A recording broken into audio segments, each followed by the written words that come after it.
Like and subscribe to my channel and click the bell icon to get new video updates. 3 major Destiny 2 bugs cause concern ahead of Root of Nightmares raid race. Destiny 2 kicks off its latest raid in just 4 days, this coming Friday, March 10th.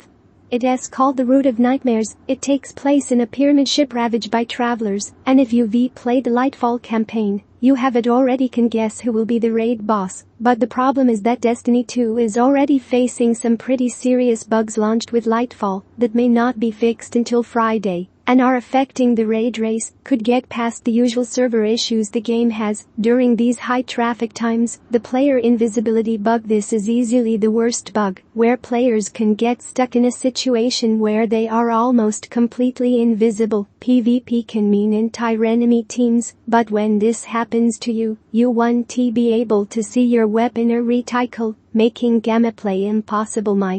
And right now the only real fix for this seems to be a full restart of your game, which is something you don't want to do when you're racing for the world's first raid clear. Bungie has confirmed the bug, but we don't have a timeline for a fix yet. In a raid situation where you might be dying and reviving all the time, this is an issue, and I am not even sure we know the full extent of which mods are affected and when. The framerate damage bug. This is something that isn't new to Lightfall, but can still play into the raid race, since it was never fixed. Destiny 2 has a lot of extremely strange things that happen to players playing at a high framerate. In this expansion, Cabal Thresher ships will hit you with missiles that for some reason have huge increased damage tied to framerate. I believe the same goes for Cabal Interceptors. And since most signs point to this being a Shadow Legion raid, we may see a lot of those enemies and a lot of those one-shot deaths in the raid race. Framerate also affects weird things like gravity elevators in the pyramids, which drop you into the abyss, instead of getting you where you're supposed to go. And of course all of this is related to server issues or error codes that the actual raid race can throw up.